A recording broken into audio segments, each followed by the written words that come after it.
He wasn't supposed to be there that night, just a poor boy walking home from another long day at work, torn shoes.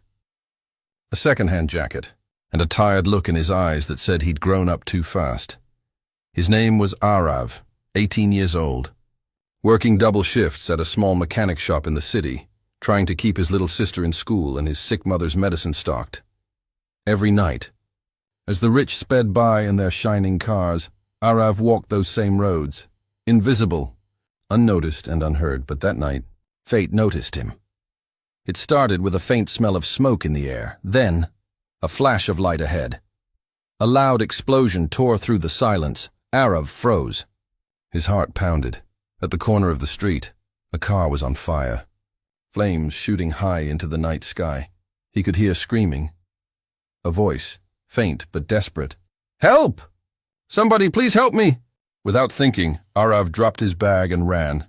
People stood at a distance, filming with their phones. Some shouted for help. Others just stared, but no one moved closer. Arav didn't stop to think about who was inside. He didn't ask what kind of car it was. He only knew someone was trapped, and time was running out. He grabbed a rock, smashed the window, and felt the blast of heat hit his face. The fire was spreading fast. Inside, he saw a girl, maybe 17, stuck in her seatbelt, coughing and crying. Her hands trembled as she tried to undo the buckle. Arav shouted, "Hold on! Don't move!" He pushed his arm through the broken window, ignoring the glass cutting his skin. The flames licked closer. His sleeve caught fire. He beat it out with his other hand, choking on the smoke. Finally, click, the seatbelt came loose. He pulled the girl out with all his strength, dragging her across the pavement just as the car exploded behind them. The crowd screamed. Arav covered her with his jacket, shielding her from the heat. She was unconscious, breathing but weak. Her name? He didn't know. But the diamond bracelet on her wrist and the luxury car told him enough. She wasn't from his world.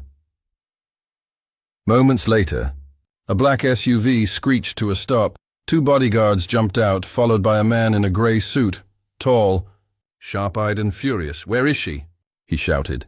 When he saw his daughter lying on the ground, his face went pale. He rushed forward, kneeling beside her. "My God, Maya!" He turned to Arav, noticing the burns on his hands, the ash on his clothes. "Who are you?" he demanded, but Arav didn't answer. He was too dazed, too weak to speak. Then, the man's phone rang. A voice on the other end said, "Sir, we've called the ambulance. As paramedics arrived?" The man, Mr. Kapoor, one of the city's most powerful billionaires, looked at Arav again. For the first time, his voice softened. "You saved my daughter?" Arav nodded faintly. Mr. Kapoor looked stunned. This poor, soot-covered boy had done what dozens of others hadn't. He turned back to Maya, whispering, "You're safe now, sweetheart." The ambulance doors closed.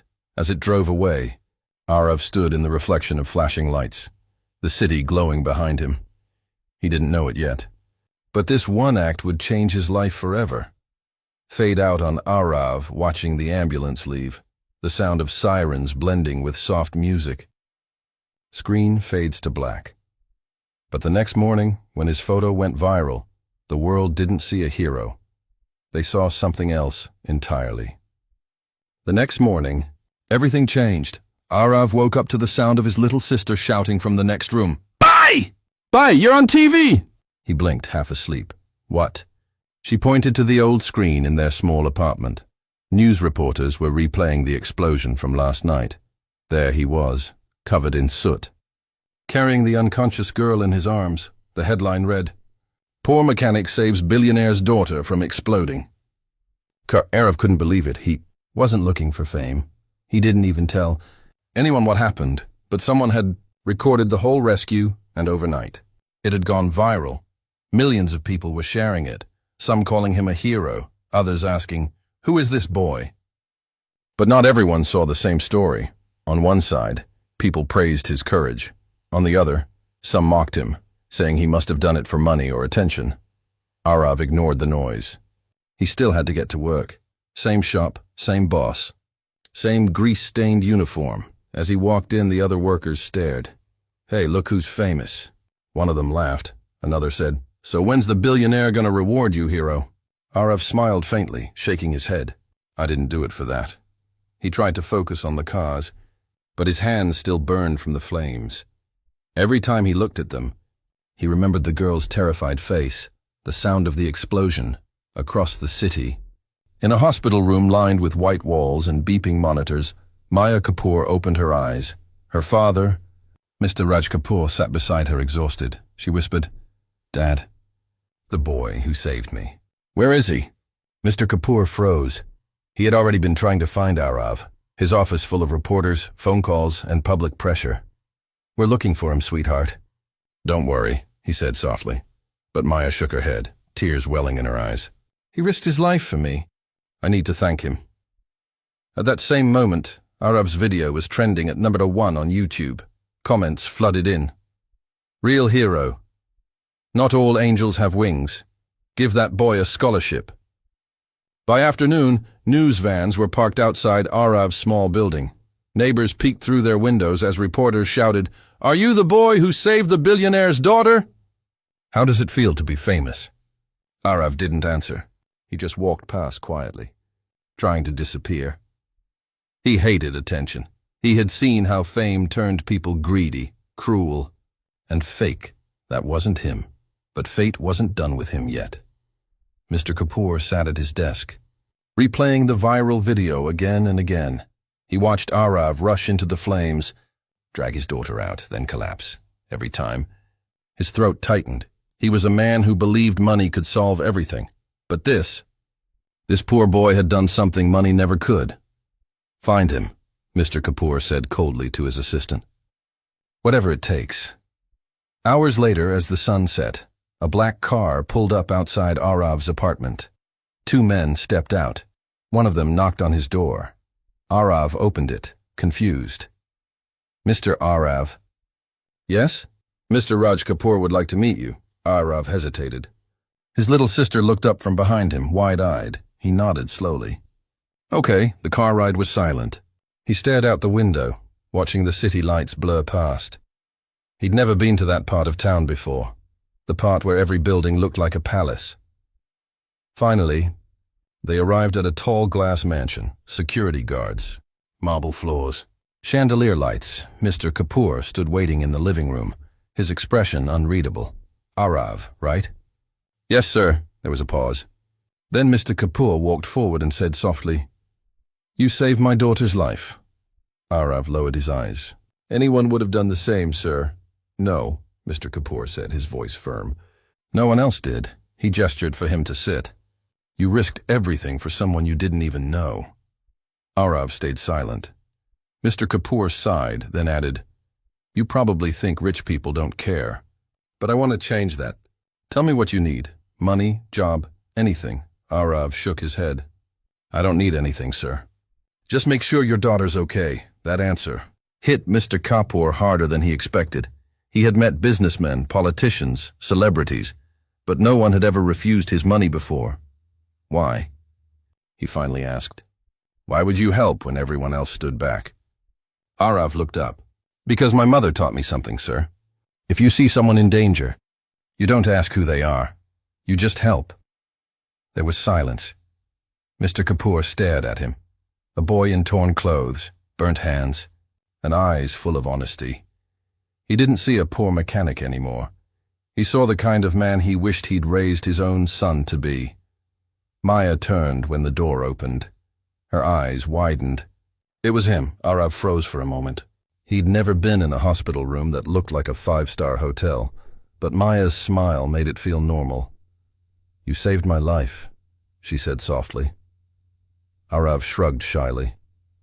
"You'd have done the same," she laughed gently. "I don't think I would have been that brave." They talked for a while, about the accident, his job, his sister. For the first time since the fire, Arav smiled genuinely. Then Maya said something that caught him off guard. "You changed my dad." Arav frowned. "What do you mean?" She looked toward the door. "He's different now, calmer, quieter. I've never seen him like this."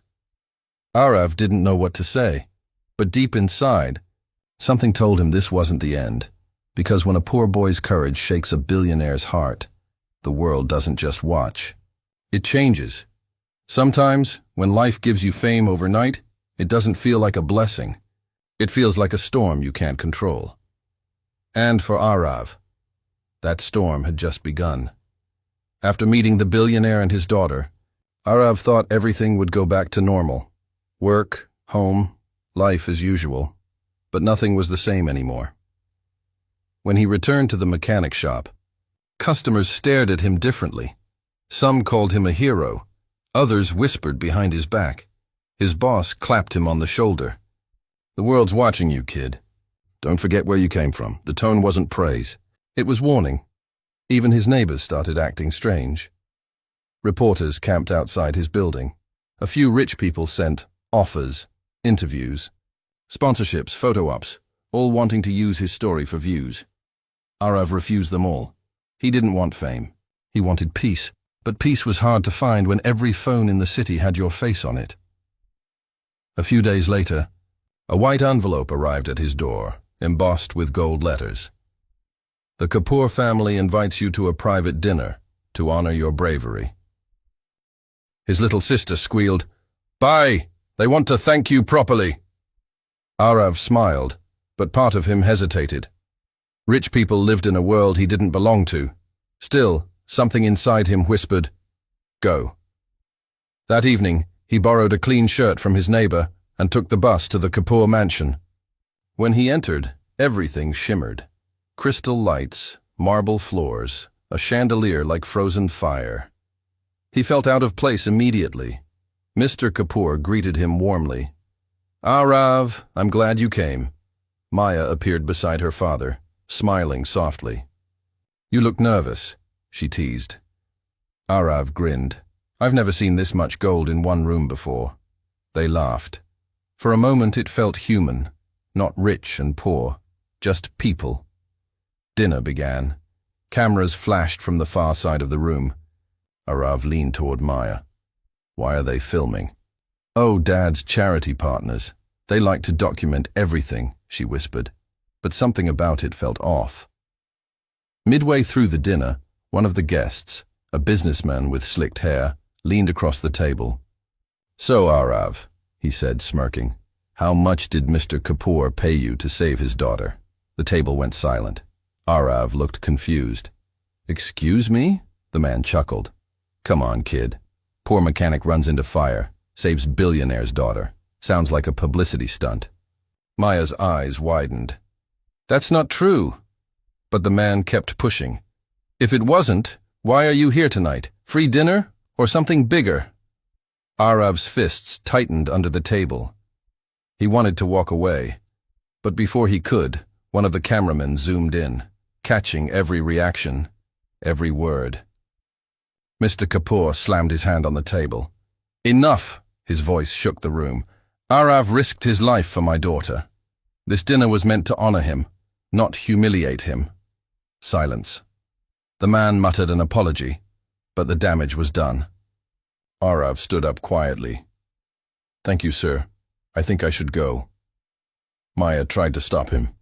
"Arav, please." But he was already walking toward the door. Outside, the city lights blurred through his tears. He wasn't angry because they insulted him. He was hurt because he realized something. No matter what he did, the world would still see him as the poor boy. The next morning, Arav woke up to another headline. "Billionaire's dinner for hero exposed as publicity stunt." The article, "Twisted everything," said he acted poor for sympathy, that the rescue was staged for fame. Fake accounts flooded the comments. People who praised him yesterday were mocking him today. At the same time, Maya was furious. She stormed into her father's office. "Dad, you said this dinner was private." Mr. Kapoor frowned. "I didn't invite the press, Maya." "Someone leaked it." She slammed the tablet on his desk. "They're destroying him." Mr. Kapoor looked at the screen. Arav's photo beside headlines calling him a fraud, his jaw clenched. "This isn't right." He grabbed his phone. "Get my PR team. Now." That evening, Arav received a call. "Mr. Kapoor wants to see you." He hesitated. Part of him wanted to refuse, to stay away from that world forever. But something told him he had to face it. When he arrived, Mr. Kapoor stood by the window watching the rain. Without turning, he said, "I owe you an apology." Arav stayed silent. "I should have protected your name. Instead, my world dragged you through the dirt." He turned around. "I want to fix this. Let me help you." Arav shook his head. "You don't have to, sir." Mr. Kapoor's eyes softened. "You still don't get it, do you? You didn't just save my daughter. You saved me. From the kind of man I was becoming." He walked closer. "You remind me what humanity looks like." For the first time, Arav saw something in the billionaire's eyes. Not pride, not power, but guilt. Later that night, Maya called Arav secretly. "I have an idea," she said, "to show people who you really are." Arav frowned. "What do you mean?" "Come with me tomorrow." The next day, Maya took him to a children's shelter that her family funded but rarely visited. The kids ran up to Arav, recognizing him from the news, but instead of asking for selfies, they hugged him. "You saved someone's life," one of them said, "just like in the movies." Arav laughed for the first time in days, and his cameras filmed discreetly in the background, not for fame, but for truth. People began to see the real Arav again. When the new video went live online, it wasn't polished or scripted. It showed Arav helping kids fix a broken swing, handing out food, and smiling shyly when they called him hero. Within hours, the internet shifted again. The same people who doubted him now defended him. That evening, Mr. Kapoor watched the new video from his study. He smiled, not as a businessman, but as a father who finally understood what truly mattered. He called his assistant. "Prepare the paperwork." "For what, sir?" "For a scholarship." "In Arav's name." "For kids like him, brave, selfless, and forgotten." The assistant nodded. Then Mr. Kapoor picked up his phone and called Arav. "There's something I want to discuss tomorrow," he said. "Something that could change your life." That night, Arav couldn't sleep. What could a billionaire want from him now? He looked at his sister asleep beside their mother and whispered, Maybe this time things will really change." But little did he know. The next day would bring a decision that would test his heart more than the fire ever did.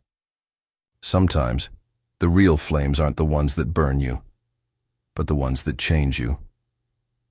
The next day, Arav's life was about to take another turn. For weeks, he'd been trying to go back to normal. But destiny had other plans. A knock echoed through their tiny home. Arav opened the door and froze. Standing there, dressed in an elegant suit but smiling warmly, was Mr. Raj Kapoor. Behind him, a driver held a briefcase. Arav's mother, startled, covered her head with her dupatta. "Please come in, sir," she said softly. Mr. Kapoor stepped inside and looked around.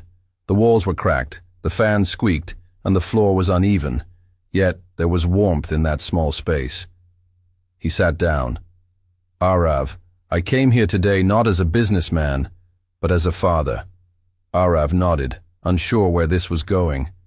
Mr. Kapoor continued, "I've thought a lot about what you did, about who you are, and I realized something." He paused, looking him in the eyes. "You don't belong here. You belong somewhere better." He opened the briefcase.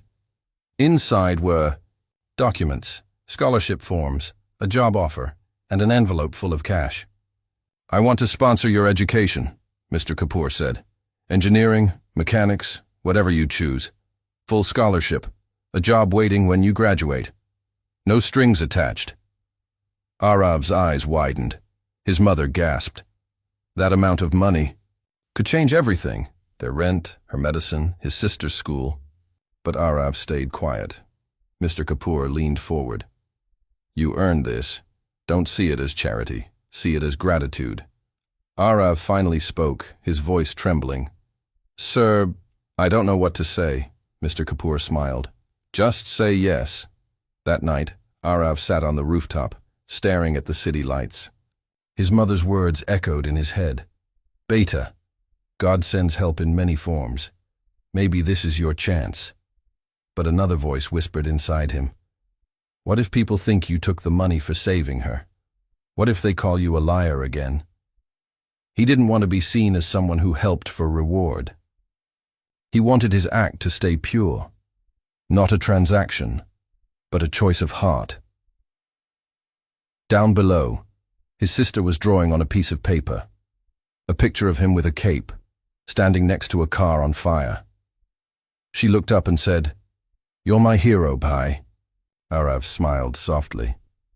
Heroes don't need money to prove it. But deep down he knew something. If he refused, he'd stay poor forever. If he accepted, he'd finally give his family a better life. And maybe, just maybe, he'd see Maya again. The next morning, Arav went to the Kapoor mansion. Mr. Kapoor was waiting in his study, papers on the table. "Have you decided?" he asked. Arav nodded slowly. "Yes, sir. I'll accept. But on one condition." Mr. Kapoor raised an eyebrow. "And what's that?" "I don't want this to be public. No news, no media, just between us." Mr. Kapoor smiled, a genuine, fatherly smile. "Deal." They shook hands. At that moment, something changed between them. It wasn't rich and poor anymore. It was respect. Maya entered the room, surprised, but happy. "You accepted?" Arav nodded shyly. She grinned. "Good. You deserve it." There was a pause, soft, almost electric. Maya's voice lowered. "I'm glad you're not leaving the city." Arav looked at her and smiled faintly. "Me too." Days turned into weeks. Arav began studying through Mr. Kapoor's foundation. He worked part-time at a luxury garage, fixing the same kind of cars he used to dream about. Maya often visited the workshop, pretending to check progress, but really just to talk. They shared jokes, late-night coffees, and small stories about life. She learned what it meant to grow up with struggle. He learned what it felt like to be seen as more than the poor boy. But not everyone liked what they saw. Rumors began to spread. The billionaire's daughter and the mechanic boy. Whispers turned into gossip, and gossip reached Mr. Kapoor. One evening, he called Maya into his office. "I hear things I don't like," he said quietly. "People are talking about you and Arav." Maya looked him straight in the eye. "They talk because they don't understand." Mr. Kapoor sighed. "He's a good boy, but the world won't be kind. They'll use him against us." "Then maybe the world needs to change," she replied. Her words struck him, because they reminded him of someone, of the boy who ran into fire without caring what anyone thought. But he stayed silent. Later that night he met Arav privately. "You know I respect you," he began. "But Maya, she's my only daughter." Arav nodded. "I understand, sir. She's young, emotional. Don't give her false hope." Arav's heart sank. "I'd never hurt her, sir." Mr. Kapoor looked away. Sometimes hurting someone means walking away. The words hit harder than the flames ever did. After that, Arav stopped visiting the mansion. He focused on his studies, his work, his family. But no matter how hard he tried, he couldn't forget Maya's smile. She called him. He didn't answer. She visited his workshop. He avoided her, and yet, every time he fixed a car, he thought of the night he'd pulled her from one. One evening, while closing the shop, he found a letter slipped under the door. It was from Maya. "You saved my life once, Arav, but now you're letting it burn in silence. Don't let fear decide who you are." He held the letter, torn between heart and reason. A week later, the city was hit by heavy rain. Traffic lights flickered. Streets flooded. Arav was walking home when he saw a familiar car stop in the distance. Maya's car. He ran over. The tire was flat. She stepped out, umbrella in hand, smiling through the rain. "I knew you'd still come if I was in trouble," she said playfully. Arav sighed. Half annoyed, half relieved. You're impossible. Maybe that's why you like me, she said softly. For a long moment, they just stood there, rain falling. Streetlights glowing.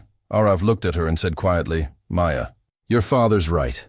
We're from different worlds. She stepped closer. Then maybe it's time those worlds stopped pretending they're separate. He smiled, shaking his head. You're crazy, she grinned. And you're worth it. They both laughed, not because it was funny, but because it felt like hope. As dawn broke, Arav dropped her home. Mr. Kapoor was standing at the gate.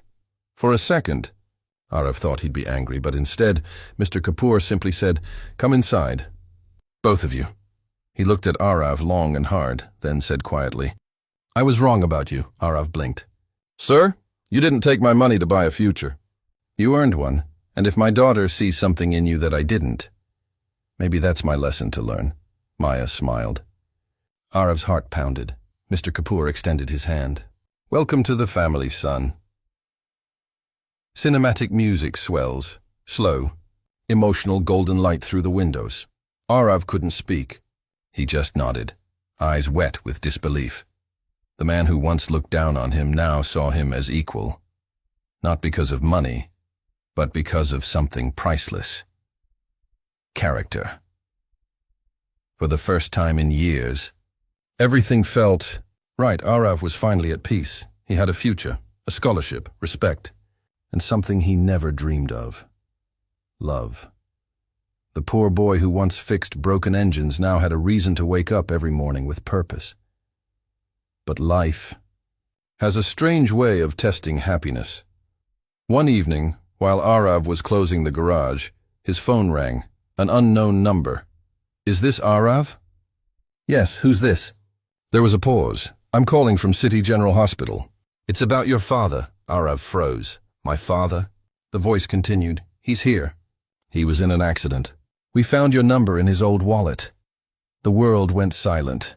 Arav hadn't seen his father in over 15 years.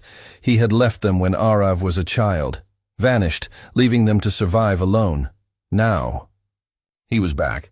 The smell of disinfectant filled the air. Machines beeped softly. Arav entered the hospital room and saw him, an older man, frail, bruised, lying on the bed. When their eyes met, time stopped.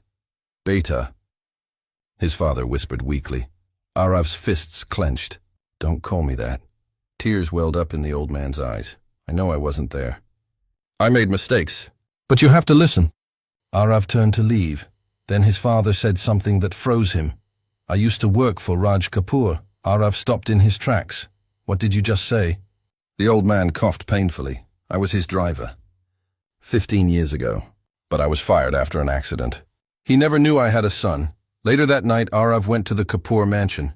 Mr. Kapoor was in his study when Arav stormed in. Sir, did you ever have a driver named Ramesh? Mr. Kapoor looked up, surprised. Yes, years ago. Why? Arav took a deep breath. He's my father. Silence. For a moment, neither spoke. Then Mr. Kapoor leaned back slowly, realization dawning. You're his son. Arav nodded. He told me everything. The accident, how he was blamed for something he didn't do. He said he was protecting someone. Mr. Kapoor's face went pale. He whispered, he was protecting me. 15 years ago, there had been an accident. A young business rival had died in a crash caused by Raj Kapoor's car. Ramesh, the driver, had taken the blame to protect his employer. He'd gone to jail, lost everything, and his family, Arav's family, had been destroyed by that secret. Now the truth hit Arav like a storm. All this time, he said quietly, we were struggling because of something my father didn't do. Mr. Kapoor's voice trembled. I tried to find him later. I wanted to help, but he disappeared. Arav looked away, his chest heavy. So my father lost his life to save yours. And now, I saved your daughters. Maya entered the room, eyes wide. What's happening? Arav turned to her, tears in his eyes. Your father's life was saved by mine. And he never knew. Mr. Kapoor stood up, guilt flooding his face. I'm sorry, Arav. I can't change the past, but I can make things right now. He walked to the window, voice shaking. All these years, I lived with success. But today I realize I lived with someone else's sacrifice. Maya took her father's hand. Then do what's right now, Dad. The next day, Mr. Kapoor went to the hospital himself. He met Ramesh, the man who once took the fall for him. Ramesh looked weak, but smiled faintly. I didn't think you'd remember me. Mr. Kapoor bowed his head. I never forgot. I just didn't have the courage to face you. He pulled out a folder. Legal papers. This is for you. Full compensation, and your family will never have to struggle again. Ramesh shook his head slowly. I didn't save you for money, sir. I did it because I believed you were a good man. Mr. Kapoor's eyes filled. Then let me prove you right. At that moment, Arav entered the room. His father smiled weakly. You've become everything I hoped for, son. Arav sat beside him, holding his hand for the first time in years. Rest now. Dad, you've done enough. A few months later, the Kapoor Foundation for Road Safety was launched, in memory of the night that connected their fates. Mr. Kapoor invited Arav to stand beside him. The cameras flashed. Reporters whispered. But this time, Arav didn't hide. He wasn't the poor boy anymore. He was the symbol of courage, humility, and forgiveness. Maya stood next to him, smiling proudly. When the speech began, Mr. Kapoor's voice trembled slightly. Heroes don't wear suits or titles. Sometimes they wear grease-stained shirts and broken shoes, and still run into fire to save a stranger. He turned to Arav. And sometimes, they remind us what being human truly means. Applause filled the hall. After the ceremony, Maya found Arav by the garden fountain, the same place they'd first talked weeks ago. So, she said softly, where does our story go now? Arav smiled. Wherever the road takes us. She looked at him playfully. That's not an answer, he laughed. Maybe because it's not the end, Maya smiled. Stepping closer. Good. Because I don't want it to end. They stood under the city lights, a billionaire's daughter and a poor boy who changed her world. Sometimes, life tests us through fire. But from that fire, new light is born. Arav didn't just save a girl that night. He saved a family. He healed old wounds. He reminded the world that real worth isn't measured by money, but by heart.